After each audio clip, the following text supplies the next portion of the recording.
What's up, PwndaTV? How's it going? So this is patch 7.0.3, and I thought I would talk about talents today. I've been playing the beta for a few months now, and I feel like I have a firm, solid grasp on what talents I'm liking. I'm getting really comfortable with it, and these are the talents I'm going to be using heading into Legion, and these are the talents I think that most monks are going to be using at the start of the expansion here. So let's get right into it. So for the first tier, Chi Wave and Chi Burst have always been around and have always been widely used, but we have this new talent here called Eye of the Tiger, which is pretty interesting. First of all, it's a passive talent, which means you don't really have to think about it, and what it does is it gives Tiger Palm a dot that applies to your enemy, which is cool, and it also gives you a heal over time that gets applied to yourself. So this is a really cool talent because it's going to be active pretty much whenever you're in combat, because you're going to be Tiger Palming a lot, because it's like our jab now. It's our main chi generator, and that's going to constantly be ticking. You know, the more I use this ability, the more I like it. I always see it ticking in my combat log whenever I look at it. That's what I'm going to be going with. Okay, the next tier, the 30 tier. This one's easy. Boom, just click Tiger's Lust. It's always been good, and it's still good for all the same reasons. It's an instant cast, 30-second cooldown, increase a friendly target's movement speed by 70% for 6 seconds, and removes all roots and snares. So it's good because it adds to your mobility, and it gives you some utility because you can cast this on your allies, which is awesome. So yeah, Tiger's Lust.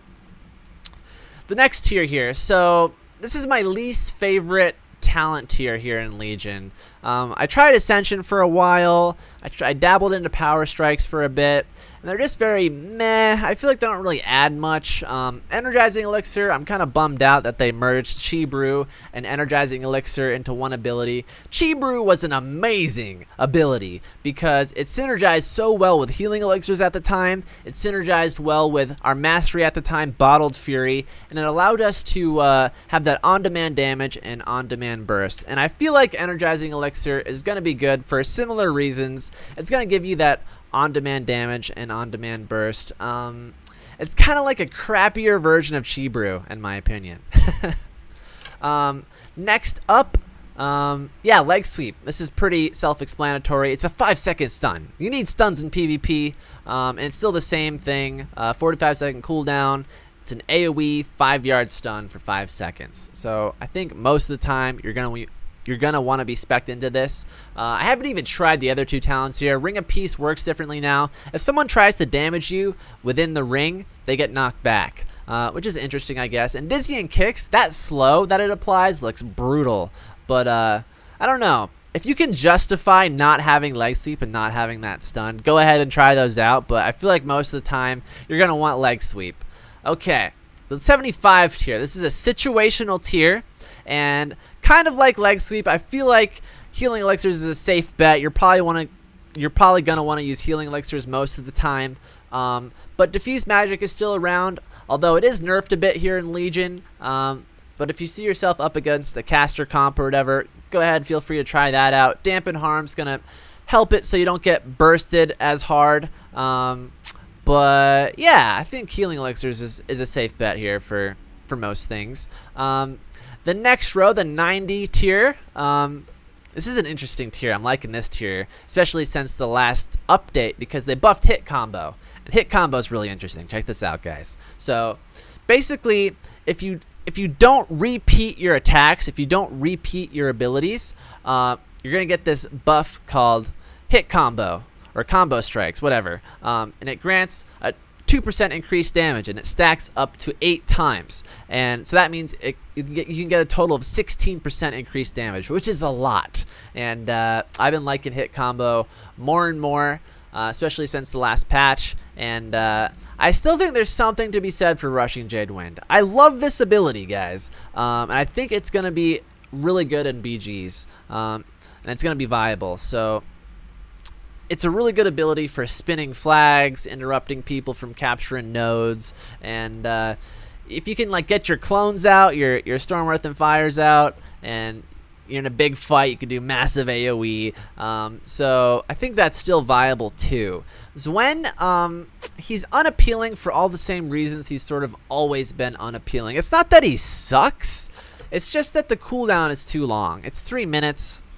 that's a long time. You want to be doing things, you know? So that's why Zwen is unappealing. So I'd say go hit combo, but if you want to do some AoE damage in BGs or something, try that out. I think Rushing Jade Wind is pretty good too. Okay, so the last tier here. All right, you want to be OP? Just click Serenity. You're OP. You're instantly OP. I feel like this can see a nerf somehow. I'll just read it to you. So this is replacing Storm, Earth, and Fire. Remember that. It replaces Storm, Earth, and Fire. It's on a 1.5 minute cooldown, and you enter an elevated state of mental and physical serenity for 8 seconds.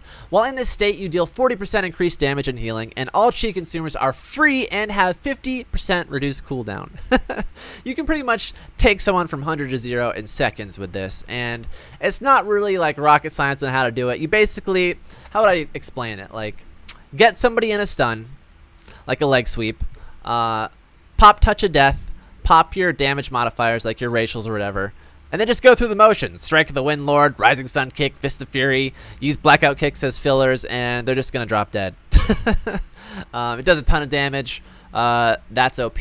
But I kind of, I know it's OP. I feel like it's definitely going to get nerfed, and for that reason, you'll see me playing Rolling Dragon Punch a lot. I like this playstyle more, to be honest, and it does give us Storm, Earth, and Fire, which is a really strong ability now. I actually like Storm, Earth, and Fire. It's a lot of fun to use. And I think Rolling Dragon Punch is not it's not horrible. It's not as strong as Serenity, but it's still good. That's what I'm trying to say. So yeah, Chi Orbit, I don't like it. I don't like it at all. It's a passive ability. Every 5 seconds, it's going to generate this like chi orb that rotates around you. I don't like it because it's unpredictable on how you spend like your damage here and how you do damage. Because say like your enemies are stacked and you generate a chi orb, you don't know who it's going to hit, and it's kind of awkward. Or you're fighting like a pet class or something, and it's hitting the pet, or it breaks CC. I don't know. I just don't like it. Okay, so yeah, that's the regular talents. Let's move on to the honor talents. All right, guys, so honor talents. So for the first row here, I think you got 2 possible choices here. So first of all, there's the trinket. Now, trinket's a trinket. It's pretty self-explanatory. It's always been useful. So yeah, there's that. And then there's relentless, which I think is especially appealing if you're an orc. And I happen to main an orc monk. So what relentless does, it's going to replace your honorable medallion, and it's going to reduce incoming crowd control effects by 25%. Now, if you're an orc, you have a racial called hardiness here, which reduces stun effects by 20%. So I've been testing this out lately, and I actually like it. I'm enjoying it. Now, I haven't tested this out on races other than orc, so if you're not an orc, feel free to test it out. Let me know how it is, but I think it's especially appealing if you're an orc. So that's that row. The next row here is a situational row. First of all, hardiness, you can just forget about it. I'd say mainly you want to go with reinforced armor because it increases your health by 10%. Sparring is pretty situational. If you're up against a physical team, melee team, so what sparring does is physical melee attacks have a 20% chance to be blunted, dealing 50% reduced damage, which is good, but it makes no sense to have sparring if you're not going up against melee. So yeah. This next row. Now, I really like Yu'lon's Gift here. Fast feet, you move 15% faster for 3 seconds after being attacked. Okay, but what if you're snared? You're just like slightly less snared with this talent. Eminence, I remember one of my viewers saying he likes to use this because it's going to reduce the cooldown of Transcendence by 5 seconds, which allows you to get heals in more often because Transcendence heals you now. I think it's Transcendence is more important in this expansion than it's ever been. You get healing winds here whenever you port, which heals for 20% of your health, I believe. So with Eminence, you're going to be able to heal more often, which is cool, but I really, really value Yu'lon's Gift. It allows Roll and Flying Serpent Kick to dispel all snares affecting you, and I think that's just so key for many things, especially like 1v1ing certain classes like hunters or something. I think it'd be a nightmare if you didn't have Yu'lon's Gift. And a lot of our survivability has to do with our mobility, just kiting our enemies, running behind pillars, and trying to heal up. I think it's really important to have this over just a 5-second cooldown reduction on your port. That's just how I feel. The next row here I think is pretty simple. Just go with Fort Brew. I don't really like these other two here. Zen Meditation's on a really long cooldown. Whirling Kicks, I don't know. Fort Brew, it's pretty solid. 1.5 minute cooldown. It's going to increase your health by 20% and reduce damage taken by 20%. So pretty solid. This next row, I think it's like a personal choice row. I'm a Double Dragon guy. I like Double Dragon, which gives us 2 charges of Flying Serpent Kick. And I just love, like in BGs, being able to fly across the map, you know? And Tiger Style is going to allow you to control Flying Serpent Kick, which is interesting. But I've been playing Monk since the beginning, and you know, it all started with just going in a straight line, and I'm just so used to that. So I have no problem with that, and I really like Double Dragon. Ride the Wind is something I haven't really tried on the beta, and I feel like I'd much rather try this if I was playing with friends, and I've just been playing solo mainly here on the beta. It does sound a little interesting. Flying Serpent Kick forms a path of wind in its wake, causing all allies who stand in it to have 30% increased movement speed and be immune to movement slowing effects. Sounds interesting. But yeah, Double Dragon is what I'm going with. And the last row here, I think most of the time you want heavy-handed strikes because it adds a stun to Fist of Fury, a 4-second stun, which is awesome. Spinning Fire Blossom, I'm glad they brought it back, I guess, but I don't see why you would pick it. I feel like I could chase down most things with Double Dragon here. And Rushing Tiger Palm, I think there's something to be said for it. It's pretty fun. I remember testing this out, especially when I was Brewmaster, because it's like a little charge, a short-range charge whenever you use Tiger Palm. You like rush to your opponent and slow him down, and you just makes yourself really sticky, which is kind of cool.